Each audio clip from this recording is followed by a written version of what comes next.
Bonjour, merci à Maud de m'avoir proposé de parler aujourd'hui. Donc je ne vais pas vous faire un état des lieux de la résistance aux antibiotiques, mais c'est intéressant de passer après Claire parce qu'elle vous a fait la résistance aux antiparasitaires. Donc je vais vous parler de résistance aux antibiotiques quand même. Et je ne vais pas faire d'état des lieux parce qu'aujourd'hui, on a quand même très peu de chiffres en filière du cheval. Donc ça commence, et je vais vous en dire deux mots, mais le but de mon exposé, c'est plutôt de vous sensibiliser à la résistance aux antibiotiques, c'est-à-dire vous donner un petit peu les grandes idées qu'il faut avoir en tête, et puis surtout vous faire bien comprendre que la résistance aux antibiotiques, ça concerne autant les vétérinaires que les médecins, ce qui a pour conséquence que les médecins ont un œil sur les vétérinaires en matière de pratique d'usage des antibiotiques, ce que vous ignorez pas.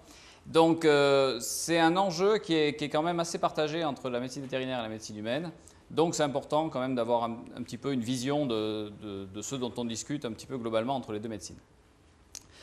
Alors, donc, quand on regarde, vous avez ici les consommations d'antibiotiques. Quand on regarde l'animal et l'homme, on n'a a priori pas forcément beaucoup de raisons de penser qu'il y a des soucis parce que vous voyez que chez l'animal, on utilise toutes filières animales confondues. Donc après, effectivement, il faut segmenter par filières animales. Mais si on regarde toutes les filières animales et qu'on regarde ce qui est vendu en termes d'antibiotiques en tonnes, on se rend compte très vite que les tétracyclines et les sulfamides constituent en termes de tonnage le plus gros tonnage. Alors là-dedans, les porcs en prennent beaucoup des tétracyclines. Donc eux, déjà, ils en prennent déjà quasiment la moitié. Donc après, il faut regarder par filière animale. Mais lorsqu'on regarde chez l'homme, on voit ici, c'est qu'on a surtout les pénicillines et les céphalosporines. Donc a priori, quand on regarde, on n'a pas l'impression qu'il y ait de soucis. Et pourtant, il faut quand même considérer que toutes les molécules, d'une part, toutes les molécules sont utilisées dans les deux secteurs, animal et homme. Et puis surtout que là, ce sont des tonnes. Et les tonnes, c'est quand même relativement grossier comme appréciation, surtout si on veut parler de sélection, de pouvoir sélectif de résistance. Parce que pour sélectionner la résistance, il y a un certain nombre d'autres paramètres qui rentrent en compte, la dose, le rythme, la voie d'administration, etc. Donc, il faut regarder ça de près. Alors, mon travail, je ne vous ai pas dit ce que je faisais, donc moi je travaille dans un laboratoire de recherche et j'essaye de décortiquer les mécanismes moléculaires de résistance. Donc le but du jeu, vous en verrez ici des mécanismes moléculaires, ce n'est pas que vous reteniez les mécanismes moléculaires, je vais essayer de vous faire comprendre un petit peu ce qu'on fait au laboratoire, mais c'est plutôt que vous en retiriez le sens, quoi. Donc là, je vous ai mis deux publications qui vous montrent que lorsqu'on regarde, et puis c'est récent, l'année dernière, lorsqu'on regarde la résistance chez les chevaux, on en trouve quand même chez un certain nombre de bactéries, donc ici Enterococcus, et puis vous voyez que c'est des chevaux lusitaniens sains, donc pas malades, donc on est dans la flore saine, et on a des entérocoques qui sont résistants ici à un antibiotique et la vancomycine. Bon, je ne sais pas si vous avez entendu parler déjà de ce qui a eu comme conséquence vis-à-vis de cet antibiotique-là en filière animale, mais si c'est le cas, vous ignorez donc pas qu'il y a eu une interdiction européenne extrêmement massive des promoteurs de croissance, des antibiotiques promoteurs de croissance dans un certain nombre de filières, en particulier porc et volaille. Et pourquoi ? Parce que ces antibiotiques qui étaient utilisés en promoteur de croissance étaient extrêmement analogues de molécules qui étaient utilisées en médecine humaine, dont la vancomycine. Donc, utiliser la vancomycine chez un cheval, comme chez un porc, comme chez n'importe qui, si on dit ça à un médecin, c'est une hérésie. Vous voyez que dans la flore saine des chevaux, on trouve d'entérocoques résistants à la vancomycine. Bon. Donc, ça veut dire que la résistance, elle est partout. Le problème, c'est de la quantifier et de savoir où est le danger. Mais la résistance est partout. Et là, par exemple, vous avez un certain nombre de souches qui sont résistantes à la vancomycine. Ici, je vous montre aussi un deuxième sujet qui parle d'une autre bactérie, les staphylocoques, et qui, on y reviendra, où la publication porte sur la transmission entre l'animal et l'homme, en particulier entre le personnel vétérinaire et l'homme. Donc vous voyez qu'il y a un enjeu de transmission qui est absolument important dès qu'on parle de résistance aux antibiotiques. Ça, c'était juste pour vous poser le décor. Donc, de mon point de vue, le premier des enjeux, c'est avant tout une question de santé publique. Pourquoi ? Parce que la question de santé animale est une question qui aujourd'hui est extrêmement difficile à démontrer. Je ne sais pas, dans votre filière, que je connais moins bien que d'autres, si vous êtes parfois en échec thérapeutique sur des usages antibiotiques, dans le monde animal en général, c'est rarement le cas. C'est le cas dans certains cas particuliers. Par exemple, il y a des cas d'infection suppurée du chien, des pyodermites, etc., où on retrouve des staphylocoques qui sont résistants quasiment à tout. Et là, oui, on est dans des vrais cas d'échec thérapeutique. Mais dans la plupart des autres filières, c'est rare. Ce qui veut dire que si les médecins ne s'occupaient pas de cette affaire-là, probablement qu'on n'y aurait pas forcément pensé tout de suite. Mais par contre, comme c'est un enjeu de santé publique, on est forcément obligé de s'y pencher. Donc, on est forcément obligé de tenir le discours, d'être dans un usage raisonné de la pratique de l'antibiotique. Hein. Et même les médecins aujourd'hui, après 2 plans nationaux de lutte contre la résistance aux antibiotiques, et on parle de chiffres qui sont extrêmement élevés, hein, 30% de résistance à la méticilline chez les staphylocoques à l'hôpital, hein, on n'est plus dans une politique d'usage raisonné, de bon usage, on est dans une politique de moindre usage maintenant. Ils ont des taux affichés pour le prochain plan de moins de 30% d'utilisation des antibiotiques. Et vous avez peut-être eu vent de ce qui s'est passé, qui a fait la une des journaux pendant l'été, de cette bactérie qui était résistante à tout, qui venait d'Inde et qui était liée à des pratiques de chirurgie de patients anglais qui allaient en Inde. Bon, dès qu'il y a des événements comme ça, forcément la question de l'usage antibiotique en filière animale est posée.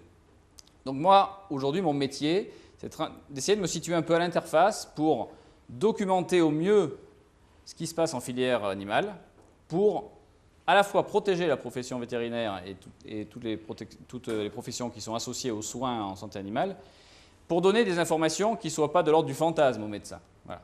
Et ça, je pense que c'est extrêmement important. Et je pense qu'il y a un effort à faire des deux côtés, en particulier aussi pour les vétérinaires, de prendre en compte cette question, même s'ils ne sont pas nécessairement confrontés tous les jours à des échecs thérapeutiques. Puis c'est aussi une question d'organisation économique, parce que forcément, dans certaines productions, en particulier je pense aux porcs et aux volailles, lorsqu'on a des productions qui mettent beaucoup d'animaux dans des endroits confinés, forcément il y a un problème de microbisme. Et forcément, il y a aussi de l'usage antibiotique qui est là pour lutter contre le problème de microbisme. Donc, on n'a pas de résistance aux antibiotiques chez les poules qui sont à une poule par 5 hectares, comme disait Claire tout à l'heure. Hein. Bon, voilà. Alors, où sont les problèmes ? Je crois qu'il faut que vous reteniez qu'il n'y a pas des problèmes partout en matière de résistance aux antibiotiques. Il y a quelques sujets qui sont vraiment importants. Je vous ai parlé du staphylocoque, je vous en donnerai d'autres exemples. Ça, c'est quelque chose qu'il faudra vraiment retenir. Le deuxième message que j'aimerais vous faire passer, c'est que lorsque vous utilisez un antibiotique, vous ne savez pas ce que vous allez avoir. Vous avez toujours des conséquences imprévues, je vous en donne 1 ou 2 exemples, de l'usage d'antibiotiques qui entraîne une résistance que vous n'avez pas du tout prévue. Et ça, il faut vraiment, je vais vous montrer pourquoi c'est le cas. Et puis le troisième point qu'il faut vraiment que vous reteniez, c'est que la résistance, ça diffuse en général extrêmement vite, extrêmement facilement. Et je vais vous donner aussi quelques exemples pour vous le montrer. Alors, pour le premier cas, là, certains sujets sont d'importance majeure. Un sujet d'importance majeure, c'est les céphalosporines de 3e et de 4e génération. Dans toutes les filières, bon là j'ai que porc, volaille, bovin, mais je vous ai dit que dans les autres filières on a peu de données, mais ça commence à arriver. On a une diminution de la sensibilité à un certain nombre de molécules. Donc le ceftiofur est une molécule de la famille des C3G. Et ça, c'est une vraie question. Parce qu'en médecine humaine, l'augmentation de la résistance aux céphalosporines de 3e génération, c'est une vraie question, c'est un vrai problème. Il y a l'histoire du mois d'août, là c'est ça aussi, hein, c'est une résistance aux C3G. Ça, en médecine vétérinaire, c'est une vraie question. Dans toutes les filières, vous, je dis vous parce que moi je suis de Lyon, alors je viens chez vous, mais en filière du cheval, on ne sait pas trop, mais on sait qu'il y en a, et il faut anticiper cette affaire-là avant qu'on soit dans cette situation-là. Alors, quand on regarde, ce qui est important, c'est que lorsqu'on regarde la résistance au ceftiofur dans une bactérie, hein, comme Escherichia coli, je vous ai dit que toutes les filières n'étaient pas à la même enseigne. Et bien, même au sein d'une espèce animale, tout le monde n'est pas à la même enseigne. Par exemple, chez les bovins, si on regarde en détail, eh bien, on voit que la résistance au ceftiofur, elle augmente. Là, c'est tout en bleu, là, comme ça. Mais si vous enlevez les bovins adultes, eh ben, il ne vous reste plus que les veaux, et vous voyez bien que c'est les veaux qui contribuent. Et les veaux, dans la pratique d'élevage, ceux qui contribuent, c'est ceux qui sont vendus, les veaux mâles, qui sont vendus à quelques jours après le vélage, dont on se débarrasse dans les élevages, qui sont ensuite allotés dans des centres d'allottement, massivement traités aux antibiotiques, puis vendus pour du veau de boucherie. Voilà. Donc il n'y a pas non plus de mystère. Mais cette résistance au ceftiofur est extrêmement importante. en filière veau, elle l'est aussi en filière poule, et même au sein des poules, les poulets de chair, les poules pondeuses n'ont pas la même durée de vie, donc ne sont pas traitées de la même façon. Les dindes sont également, et j'imagine que, et je connais mal les différents segments dans la filière équine, mais j'imagine que c'est probablement aussi quelque chose qui doit avoir un écho chez vous en fonction de ce que vous connaissez des pratiques. Alors, j'ai quand même... faut regarder un peu ce qui existe chez le cheval et chez l'homme. Et ça, ce sont deux publications qui en termes de niveau de publication, sont vraiment du top de publication.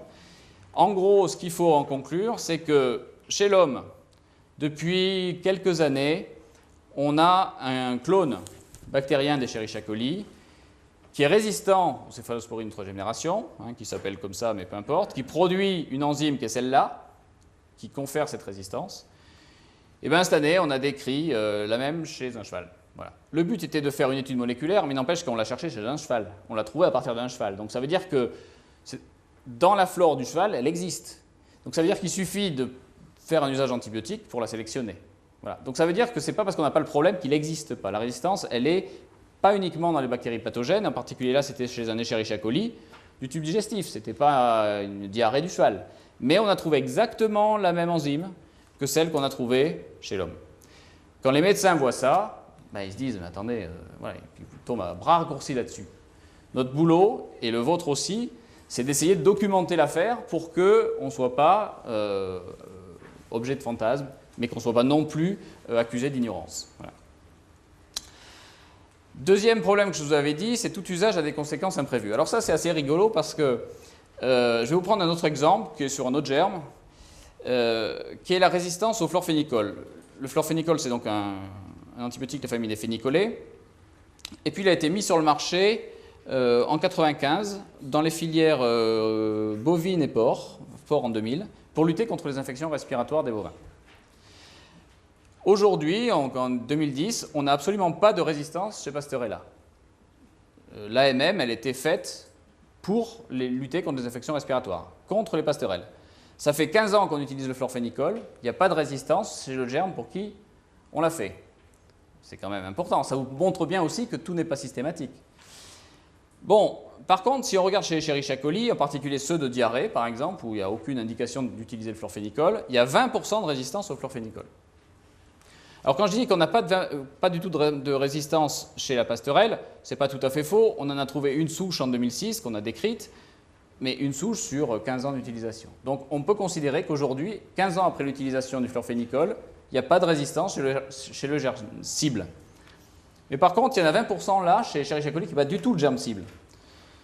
Alors du coup, on a pris toutes les souches qu'on a retrouvées dans la collection et on a regardé un petit peu la résistance au chlorphénicol chez Escherichia coli. Et de quoi s'est-on aperçu? Vous voyez que si vous regardez les souches qui sont d'Escherichia coli isolées entre 82 et 95, qui est la date de mise sur le marché du chlorphénicol, vous avez une distribution ici qui sont des diamètres d'inhibition, c'est-à-dire en gros, ça c'est la distribution d'une population sensible. Plus le diamètre est petit, plus la souche est résistante. Et vous avez ici une belle courbe de Gauss qui vous montre que la population est très homogène. Si on prend les souches qui sont entre 95 et 2002, voilà ce qu'on observe. Avec ici 5% des souches d'Escherichia coli qui deviennent résistantes au chlorphénicol après 95. Donc il y a forcément un lien. Alors on est bien d'accord, il faut documenter ça, il faut faire ça de façon scientifique, mais on ne peut pas s'empêcher de penser qu'il y a forcément un lien entre l'introduction du chlorphénicol, quelque part, dans l'usage, et puis l'augmentation de la résistance dans 5% de la population d'Escherichia coli. Aujourd'hui, on est en 2010, on est à 20. Donc l'usage du chlorphénicol a forcément une conséquence quelque part sur les Escherichia coli. Alors, ce qui est intéressant, c'est que cette année, et c'est ce qu'on fait au laboratoire, nous on récupère des souches qui sont résistantes et on essaie de savoir quels sont les mécanismes moléculaires de la résistance. Et on a trouvé des souches d'Escherichia coli qui sont résistantes, comme ça, là, sur une boîte de pétri, à la fois au chlorphénicol et au ceftiofur. Ah, intéressant. Eh bien, on a décortiqué le mécanisme et on s'est rendu compte que les deux gènes, celui qui code pour la résistance au chlorphénicol et celui qui code pour la résistance au ceftiofur, sont localisés exactement sur la même structure génétique, qu'on appelle un plasmide en l'occurrence. Mais ça veut dire quoi? Ça veut dire que la souche, elle a les deux gènes sur la même structure génétique, Cette structure génétique, elle peut se la passer de bactérie à bactérie d'ailleurs. Mais ça veut dire surtout quoi? Ça veut dire que lorsque vous mettez une pression de sélection avec le florphénicol, vous faites émerger aussi, les deux gènes sont liés, vous faites émerger la résistance au ceftiofur. Et inversement, lorsque vous traitez au ceftiofur, vous faites émerger la résistance au florphénicol. Les résistances sont liées, elles ne sont pas disjointes. Donc ça veut dire que lorsque vous avez deux gènes qui sont liés sur la même structure, vous croyez traiter votre Escherichia coli de diarrhée avec le ceftiofur, vous faites peut-être augmenter en même temps la résistance au florphénicol, sans que ça soit finalement l'usage du florphénicol. Bon, donc ça veut dire qu'il n'y a aucune logique a priori qui soit vraie pour dire « Oula, ça, en faisant ça, je risque rien ». C'est pas vrai. Donc, d'où l'intérêt d'avoir toujours une attitude d'usage raisonné, d'usage prudent, et maintenant de moindre usage, parce qu'on se rend compte que les choses sont de plus en plus compliquées, plus on va voir dans les mécanismes. Et puis, le troisième point, c'était la résistance diffuse souvent très facilement. Alors, il y a deux façons pour diffuser de la résistance. Soit vous avez la bactérie qui est résistante et puis qui se balade tout entière. Soit vous avez des éléments génétiques qui sont dans la bactérie. Ce n'est pas la bactérie qui bouge, c'est les éléments génétiques qui se placent, qui se transposent de bactérie en bactérie. En particulier, c'est ce qu'on appelle les plasmides, qui sont des molécules circulaires d'ADN. Et dessus, il y a les gènes de résistance et ça s'échange sans que ce soit la bactérie complètement qui s'échange. Alors, le premier cas, c'est ce qu'on appelle un clone qui diffuse, multirésistant. Et un exemple très connu chez l'homme et chez les bovins, c'est l'épidémie qu'il y a eu de Salmonelle typhimurium dans les années 90. Et vous voyez que lorsqu'on regarde la résistance des Salmonelle typhimurium à plusieurs antibiotiques, on se rend compte qu'elles sont résistantes soit à rien, soit à 5 gènes comme ça, soit à 5 antibiotiques, pardon. Résistantes à l'amoxicilline, à la streptomycine, au florphénicol, à la tétracycline et au sulfamide. Voilà. Donc c'était des souches multirésistantes, dites pentarésistantes. Bon.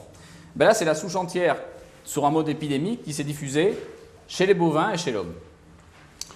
Alors voilà ce qui s'est passé. Il y avait une Salmonelle typhimurium, et puis là, celle qui s'appelle résistant à Axut pour ampicilline, chloramphénicol, enfin les 5 là, hop, elle s'est mise à émerger, à prendre une allure vraiment épidémique à partir des années 90, et puis chez l'homme et chez les bovins. Bon. Ce qui est intéressant, c'est que lorsqu'on regarde les gènes qui sont responsables de cette résistance, ben, ils sont pareils, tous ensemble. Pas sur un plasmide cette fois-ci, mais sur le chromosome de la bactérie. Donc ça veut dire que c'est pas facile d'extraire des gènes d'un chromosome pour les envoyer dans une autre bactérie. Un plasmide, ça bouge beaucoup plus facilement. Mais par contre, là, la bactérie, elle avait ses 5 gènes de résistance sur le chromosome, et par diffusion épidémique, ben, c'est la bactérie entière avec ses 5 gènes de résistance qui s'est diffusée de partout, chez l'homme et chez les bovins. Et elle est multirésistante. Mais là, vous traitez ça avec de l'ampicilline, ben, vous faites augmenter la résistance à tout le reste. Hein. Je veux dire, les gènes sont liés. Ça, il faut vraiment bien le regarder. Alors, quand nous, on a fait cette année, on a regardé chez les bovins, par exemple, la Salmonelle typhimurium, on en a trouvé plein. Au Japon, chez les chevaux, elle existe aussi, hein, ce clone-là. Je suis sûr qu'il y a des Salmonelle typhimurium dans vos élevages, hein, multirésistantes. Ce n'est pas forcément de salmonelles pathologiques, c'est pathogènes, ce n'est pas forcément de salmonelles qui sont fréquentes, mais ça existe. Ce qui veut dire qu'on est tout le temps à la merci, en fonction d'un usage particulier ou de plusieurs usages, de faire émerger quelque chose. C'est ça qu'il faut que le lait est sur le feu. Ouais. Et puis la deuxième façon de transmettre la résistance, c'est par les plasmides. Ça, c'est ce que je vous ai dit tout à l'heure, avec les petites molécules d'ADN. Ce n'est pas les bactéries qui bougent, c'est les plasmides qui bougent. Et ça, on a fait un travail. Regardez ce qui est intéressant. On a pris des souches d'Escherichia coli, mais on les a pris de différentes filières. Et bon, ça, c'est une technique, peu importe, on s'en fiche. Mais vous voyez ici que sur cette piste-là, la 3 et puis la 5, les bandes, elles sont exactement au même endroit. Bon, ça, c'est une méthode qui permet de vous montrer que les plasmides sont exactement les mêmes. Et ces plasmides, ils viennent d'où? Ils viennent de souches d'Escherichia coli qui ont été isolées la même année chez des poules et chez des vaches. Donc ça veut dire que les plasmides circulent entre bactéries au sein de la même espèce bactérienne, Escherichia coli, mais aussi entre Escherichia coli et Salmonella.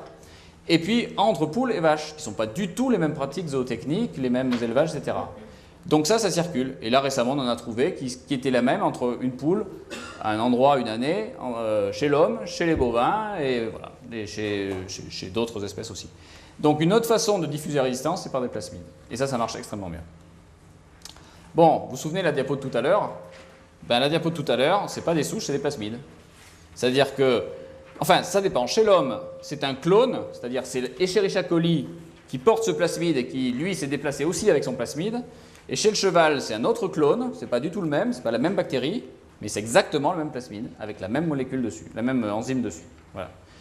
Donc c'est ça qui sensibilise un peu les médecins. C'est-à-dire, attention, oula, on ne savait pas qu'ils avaient les mêmes plasmides et on ne savait pas qu'ils avaient les mêmes gènes de résistance aussi.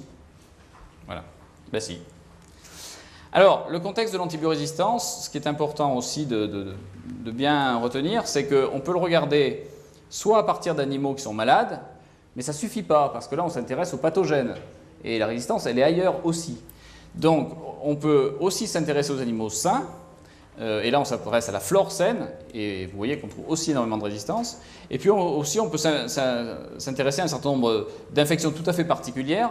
Et ça, c'est un exemple que je vais, pour finir, vous détailler, parce que c'est un travail qu'on a fait en collaboration donc, avec le laboratoire de Claire, spécifiquement sur le cheval, à partir d'infections sévères du cheval à staphylocoque, liées à l'observatoire nécropsique que Claire vous a présenté tout à l'heure. Donc, en filière animale, la façon dont on surveille en contexte malade, j'allais dire, en France, il existe un réseau dont on est coordinateur et qui permet, lorsqu'un vétérinaire envoie une souche parce qu'il est en échec clinique ou parce que ça fait 3 fois, ça bricole toujours, etc. On récupère toutes les souches résistantes. Et vous voyez que c'est un réseau qui augmente chaque année, qui est extrêmement dynamique. On reçoit à peu près 25 000 antibiogrammes en 2009, donc vous voyez, ça commence à faire un peu du volume. Et ici, vous avez les différentes filières, et vous êtes en vert clair, vous n'êtes pas super représenté pour l'instant. Mais ça commence à venir. Les plus représentés, c'est les poules, les cochons et les vaches, mais il y a aussi les animaux de compagnie, un certain nombre, les petits ruminants, etc. Et c'est comme ça qu'on arrive à surveiller. Alors, on a un rapport chaque année, vous irez voir sur le site du Résapat si ça vous intéresse. Vous y trouverez des chevaux, mais pour l'instant, vous voyez que les chevaux, ils sont quand même là. On n'a que 600 antibiogrammes sur 25 000, donc on ne peut pas donner des chiffres aujourd'hui. Mais on peut quand même commencer à réfléchir, et sur les autres filières, effectivement, on a plus de chiffres et on trouve un peu la même chose. Donc il suffit que vous passiez à 3000 et puis on va trouver la même chose. Voilà. Alors, pour finir, donc l'étude d'un exemple chez le cheval, c'est une étude qu'on a fait donc en collaboration avec le laboratoire d'Ozulé sur les infections sévères du cheval et le staphylocoque. Le staphylocoque, ce n'est pas un germe qui donne des infections, enfin, ce n'est pas un germe qui entraîne la mort si facilement que ça. La plupart des lésions sont plutôt des lésions cutanées, comme vous le savez, mais on a quand même un certain nombre dans la littérature d'infections documentées sévères, type pneumonie, sepsis, ostéomyélite, etc. Alors, pour comprendre un peu cet exemple, il faut savoir que le staphylocoque, c'est un germe dont l'épidémiologie marche extrêmement par clone. Hein. Toutes les bactéries ont un peu leur spécificité. Lui, il marche par clone. Et il y a des clones qui sont plus ou moins spécifiques de tel type d'espèce. Alors bon, il y a des chiffres, peu importe, mais par exemple le clone ST151, 771, 837 est plutôt spécifique des ruminants, c'est-à-dire que quand on sort un staph de ruminants, il appartient en général à ça, ou si ce n'est pas le cas, c'est une exception. Chez l'homme, on a aussi des clones particuliers. Il y en a qui ont une spécificité moins restrictive, donc vous voyez chez les chevaux on trouve ST1, 254, etc. Chez le porc, ST9. Et puis vous en avez un dont vous avez sans doute entendu parler, qui est le 398, qui est celui qui a défrayé la chronique parce que c'est celui qui a été observé dans les hôpitaux danois et des Pays-Bas parce qu'il y a eu des infections de familles de porchers qui avaient récupéré le ST398 de leur élevage, la famille, il y a eu des cas dramatiques, des décès. Ils sont rentrés à l'hôpital. Aujourd'hui, quand vous rentrez à l'hôpital au Danemark, vous faites tous un dépistage que vous soyez porché. Et encore plus, je ne sais pas si vous rentrez si vous êtes porché. Mais, voilà. Mais ST398, donc, il est plutôt chez le porc, mais il a une spécificité qui n'est pas non plus... Il est chez le porc parce qu'il est chez le porc, mais il peut passer facilement à l'homme. Le problème, c'est qu'il ne passe pas parce que l'homme rencontre le porc en général que dans l'élevage. Voilà. Mais c'est juste une question d'épidémiologie. Donc, il y a le staphylocoque avec ses clones un peu partout. Et puis ensuite... Les différents clones peuvent acquérir, indépendamment de leur spécificité, chaque clone peut acquérir la résistance à la méticilline, dont vous entendez parler à l'hôpital, les SARM, où les hôpitaux français sont top 1 de la liste avec 30%, maintenant un peu moins, 27% de staphylocoques résistants à la méticilline, d'infections nosocomiales. D'accord ? Voilà. Alors, donc, et lorsqu'on regarde la littérature, là aussi j'ai regardé un petit peu ce qu'il était, vous voyez qu'on en trouve un chez les chevaux, du ST390. Ça vous montre déjà que ce n'est pas spécifique du porc. mais ça vous montre aussi qu'on le trouve de façon élevée, parce qu'ils ont dit que c'était élevé, et puis qu'il est aussi résistant à la méticilline. Faites la littérature, regardez, vous verrez, on trouve toutes ces souches-là. Hein, donc il faut vraiment le savoir. Alors, le staph résistant à la méticilline, chez l'animal, on l'a d'abord décrit chez une vache, en 72, et puis, bon, là je vous ai mis chez le porc, chez les bovins, chez la volaille, chez les chevaux, etc. On en trouve de partout, de ce staph résistant à la méticilline. Alors chez le porc, ben, c'est celui dont je vous parlais, puis ensuite il a été décrit dans les pays, forcément quand ils ont eu des cas à l'hôpital, ils ont fait une enquête, supra-enquête des élevages de porcs, les Pays-Bas, le Danemark, ils en ont trouvé plein. Chez les bovins on en trouve, dans la volaille on en trouve, chez les animaux de compagnie, vous voyez c'est quand même assez récent, hein, ces publications, ça date de 5 ans quoi, tout ça.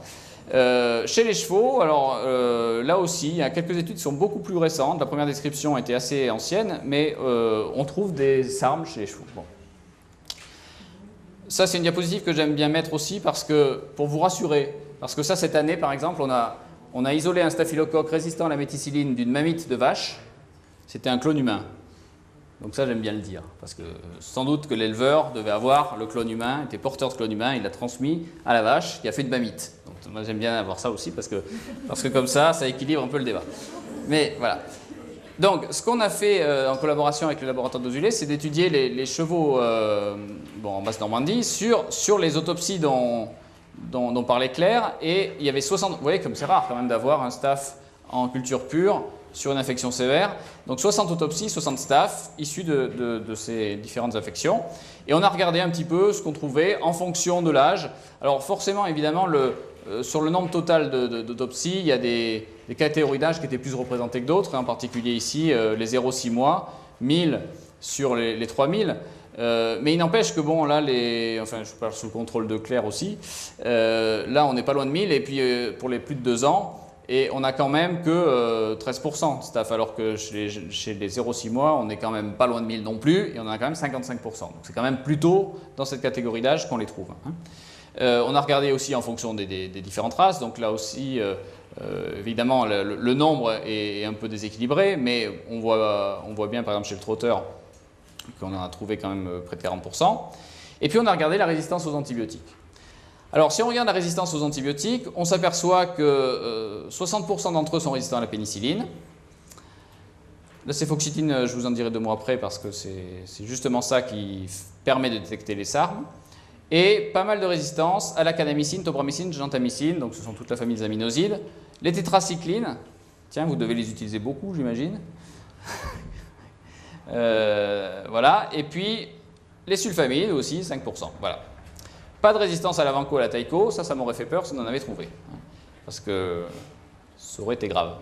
On a regardé aussi si ces bactéries étaient particulièrement virulentes, et parce que vous savez qu'il y a toujours ce débat de savoir que quand on est résistant, ben, on n'a pas vraiment besoin d'être virulent, parce qu'on peut se permettre, en étant résistant, de perdurer dans l'environnement. Donc souvent il y a un équilibre entre la résistance et la virulence. On a trouvé quand même des gènes de virulence. Mais surtout, ce qui est intéressant, c'est que ces gènes de virulence, on les a trouvés aussi dans 3 MRSA. Donc en clair, dans cette étude, on a trouvé 3 MRSA, qui sont probablement les 3 premiers staphylocoques dorés résistants à la méticilline chez le cheval en France. On a trouvé 3 souches SARM, d'un SPA-type. Alors SPA-type, c'est le clone, hein, c'est pour ça. Hein. Ce n'est pas un ST398, c'est d'ailleurs plutôt un ST... proche du groupe clonal 8, et le groupe clonal 8, c'est quelque chose qu'on trouve principalement chez l'homme. Donc il vient peut-être pas de chez nous, enfin je dis nous, on est nous, voilà. Il vient peut-être comme la mamite, mais il n'empêche que c'est les 3 premières souches de SARM qui ont été décrites. 3 poulains de 10-12 jours, 2003, 2004, 2006. Voilà. Ça colle assez bien avec la description des SARM qu'on a vu chez les chevaux, dans les autres pays, hein, vous avez vu les publications 2005, 2006, 2007, bon voilà. Et il y avait des résistances associées, c'est-à-dire que le SARM n'est pas que SARM, il est aussi résistant à autre chose, et ces résistances, les résistances dont je vous ai parlé, on les a trouvées aussi chez le SARM. Donc c'est vraiment un germe qui est multirésistant. Donc voilà ce qui a été fait, et qui est vraiment une étude intéressante parce que, bon, c'est un petit bout de la lorgnette, parce qu'on peut regarder tout un tas de germes, hein. C'est un cas d'exemple, mais ça a en tout cas permis de démontrer qu'il y avait aussi ça en France. reste maintenant à affiner en termes de fréquence, en termes de danger, en termes d'usage, d'impact des usages, etc. Voilà. Et je n'ai pas la prétention de vous dire c'est dangereux, pas... On décrit d'abord. Et aujourd'hui, il faut commencer par décrire, mais il faut décrire et ne pas se voiler les yeux non plus. Donc, les enseignements, ce sera ma dernière diapositive. Les enseignements, donc, c'est qu'on a regardé dans cette étude-là l'antibiorésistance dans un cas tout à fait particulier, hein, reste à faire tout le reste, hein, qu'on a donc mis en évidence les premiers SARM en filière équine en France. Et donc, l'ensemble du message, c'est quand même de vous sensibiliser au fait que ça existe, au fait que il y en a, non seulement ça existe, mais il y en a de partout, que l'usage a vraiment un impact sélectif important, qu'il faut que vous l'ayez en compte quand vous êtes en situation de pratique. Il faut que vous sachiez que vous n'êtes pas seul au monde et que vous êtes entouré de médecins qui sont dans vraiment une politique drastique de moindre usage et que tout l'intérêt de la filière et des autres filières animales que je défends, c'est d'avoir une prise de conscience d'une part et puis une transparence pour dire non, vous nous dites que, parce que ça va très vite les médecins, hein, vous nous dites, oula c'est eux, vous nous dites que, mais non, nous on est capable de vous dire ce qu'on a. Alors des fois oui, mais des fois non.